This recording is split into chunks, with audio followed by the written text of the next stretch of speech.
Yeah, hey now, good morning PSW staff, clients, and friends joining us for Tuesday. Classical Tuesday, that's how we like to do it. Yesterday we looked at Mission Impossible, your film scoring assignment. So get that into me by today, by Tuesday. Well, of course, we're going to see the results for Friday, and there's a prize monthly, thanks to the PSW family. So please play along. Been wanting to get to this guy for a while. It's going to be some heavy music, but heavy in the sense of heavy rock, perhaps. We're going to look at a composer that incorporated elements of rock and roll and minimalism. Sounds pretty fun, right? Today we're going to be looking at the Dutch composer, Louis Andriessen.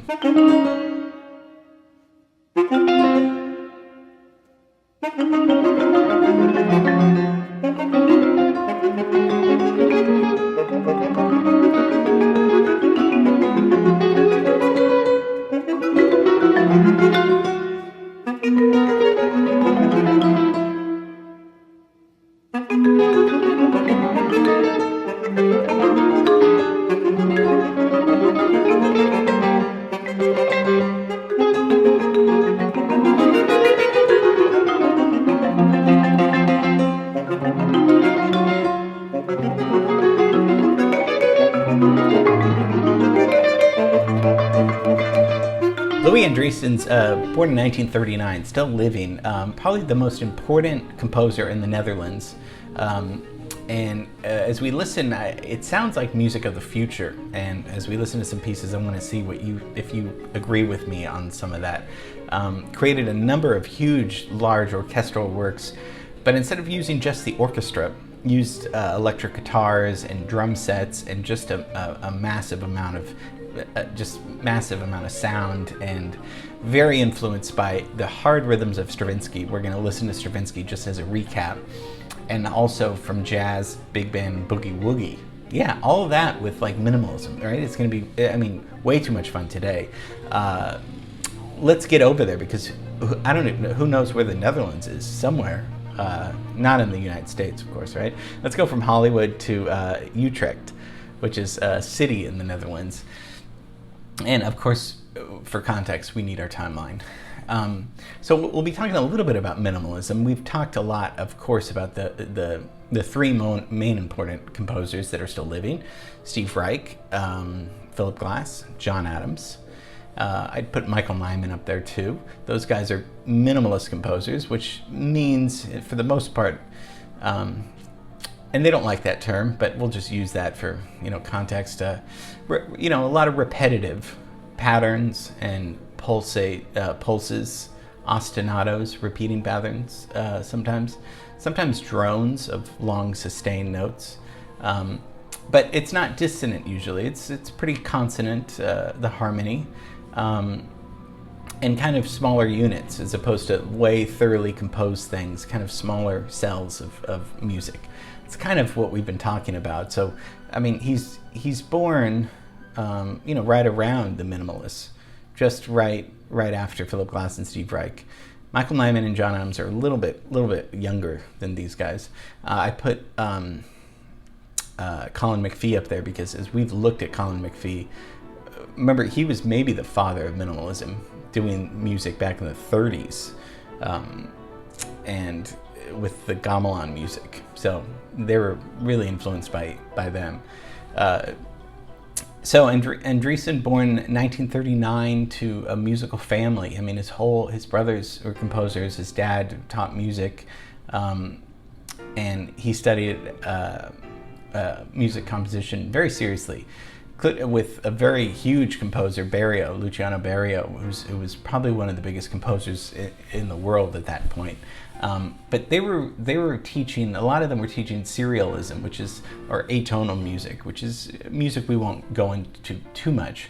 But a lot of this was a reaction against serial music and atonal music. A lot of these minimalists really wanted to incorporate popular music and jazz music, with still having a classical foundation somehow, because they were trained classically, but they were upset and annoyed at some of the serial music going on, particularly in the 50s, because all these exciting things of jazz, cool jazz, bebop, and rock and roll were coming in the 50s as well. And they're like, what do we do with this? So starting in the 70s, Andriessen starts not really writing conventional symphony or orchestral music, but he wants to create his own kind of ensemble. So he's going to use electric basses, percussion instruments like congas, and electric guitars. Guitar is in the symphony orchestra very new thing. Even today, you don't really see that. But in the 70s, he's super influenced by jazz. His dad would bring home Duke Ellington records and composers that we've looked at, swing and big band composers, because he loved that kind of music. He said he connected to that kind of music much more than Schumann and Dvorak and other composers that we've looked at. So he's going to use jazz influence. He's going to be kind of a minimalist composer, and he's going to use the music of Igor Stravinsky. Stravinsky's up there on the timeline. He's already dead by 1971, but from the Rite of Spring in 1913, the piece that changed his music forever, Stravinsky was way ahead of his time. And he wasn't a jazz composer at all. He was a classical composer, but he sometimes borrowed elements of that. So in 1976 is a big year for minimalism music, because we have Philip Glass's Einstein on the Beach.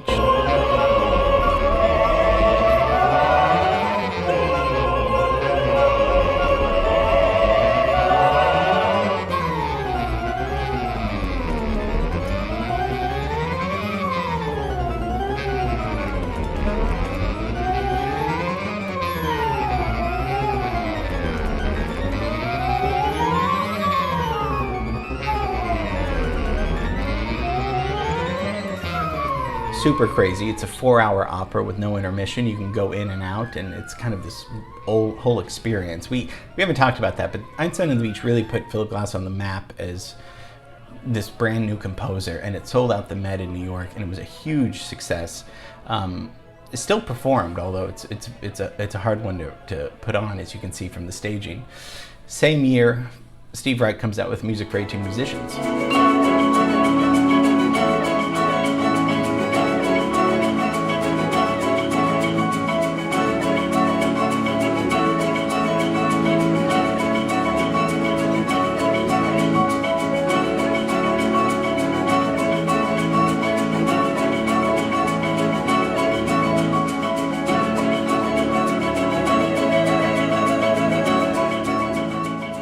Minimalism, but sounds much different than Philip Glass. It doesn't sound anything like Philip Glass.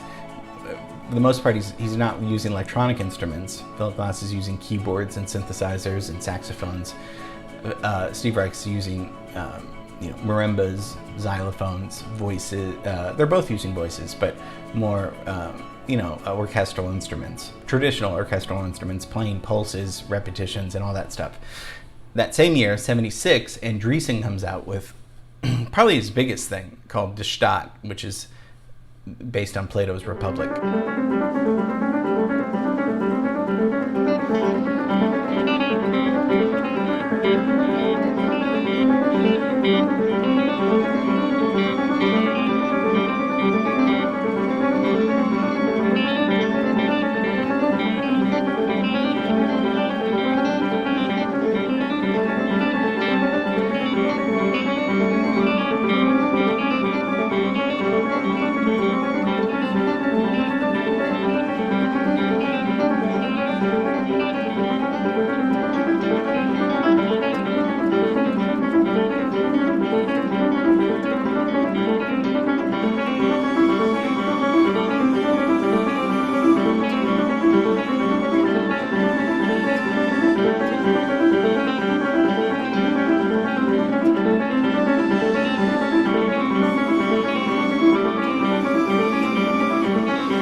music sounds futuristic to me. It is so out there, but it's so many cool things to talk about.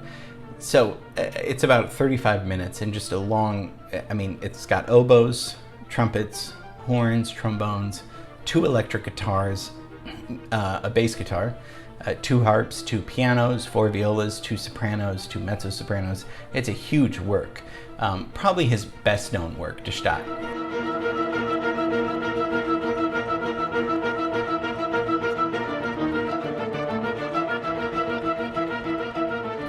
So with those pieces in 1976 going on, let's just take a step back and look musically what's going on in 1976 in the world. Paul McCartney and Wings are going on. Elton John, Rod Stewart, ABBA, Queen. This is the popular music of the day, of that year. Whereas in America, because Steve Reich and Philip Glass are American, they're going on with these works. Mostly these works are getting recognition in Europe because Europe's usually a little bit, just a little bit more cutting edge in their taste sometimes, especially with new artworks. So way different popular music going on with this kind of minimalism music. So Andriessen's doing art music, right, with kind of popular music. And he's combining these. He's kind of writing classical music for jazz bands and rock bands all together. So if we look at his piece, Workers' Union, this was 1975, so this was a year earlier. This piece is intended for any loud sounding group of instruments, so it doesn't matter who it's for, it just has to be loud. And they're all following the same intense rhythm.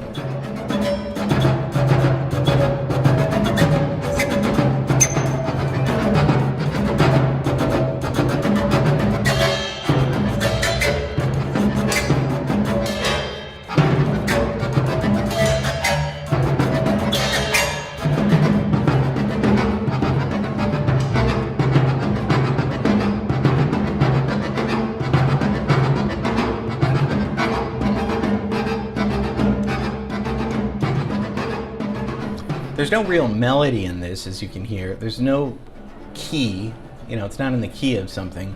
It's just strictly about rhythm. So as I mentioned, Stravinsky, we need a refresher. Let's listen to how exciting rhythm can be in Stravinsky's Rite of Spring, written in 1913, way before.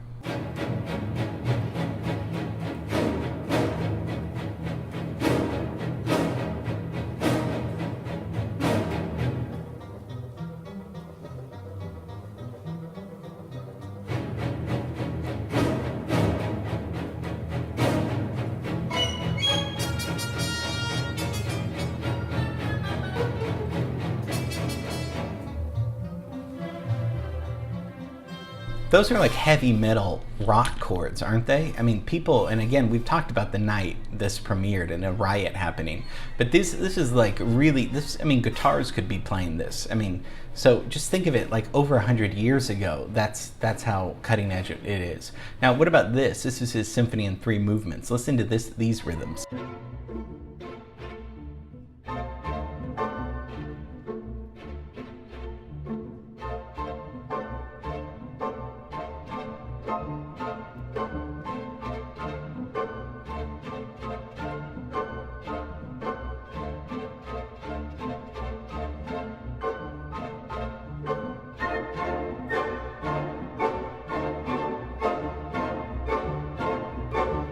So Andriessen's going to be taking these rhythms and writing using guitars, using drums, using basses, using classical music as a way to encompass these rhythms.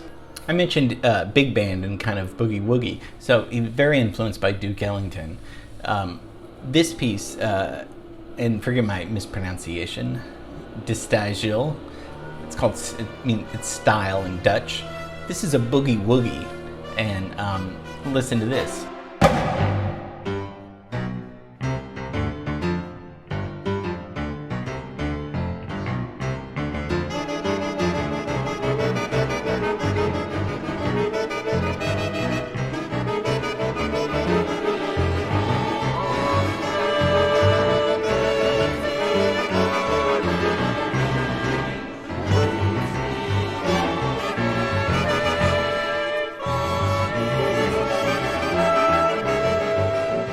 It's crazy music, right? It's very odd music. It sounds familiar in certain sections with the saxophone. He's using the saxophone section just like Glenn Miller would, just like Duke Ellington would, but it doesn't sound like their music, right? But he's using kind of that traditional big band jazz, ensemble for his crazy avant-garde classical minimalism music. His piece in 1991, Facing Death, for saxophone quartet, is his influence with bebop. I mentioned earlier, he's very influenced by bebop. He literally quotes Charlie Parker's Ornithology. Listen to Charlie Parker real quick.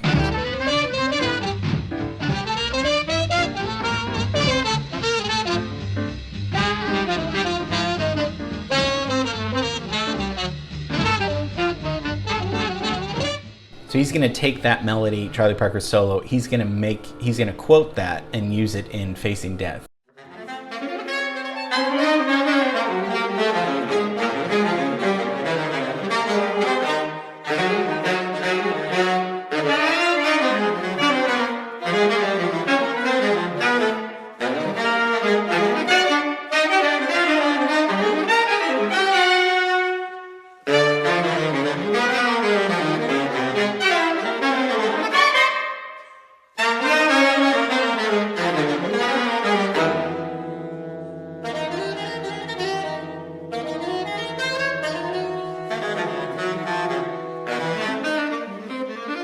So that's a little bit of Louis Andriessen, Dutch composer, still alive, writing brilliant music. I mean, just music that I'm sure when I first heard it, I was like, no other music sounds like this. It's out there. It's got so many cool different types of jazz and big band and rock and roll and hard rock even, all under this umbrella of classical minimalism music. He said that his dad always told him, "You are not important. It is the music that is important." And he said, "I've tried to apply that advice throughout my career. I am not important, but if the music is good, I'm happy." So think about that. You're not important. The music is important. So as artists, we're so involved with our ego, of course, because our ego is, fragile, and, that's how we couldn't live without our ego, of course. I mean, but if we are creating work, the work could and should stand for itself, to be good work. So it's not just about us all the time. It's about the work that we create. That's just a philosophy. It's good to be personal with our art, but also we're putting art out there for the world, for history, for mankind, for all these things. Okay, I hope you enjoyed Louis Andriessen. Tomorrow we're going to have a lot of fun with the musical, but I won't tell you what. Love you and miss you, and see you tomorrow.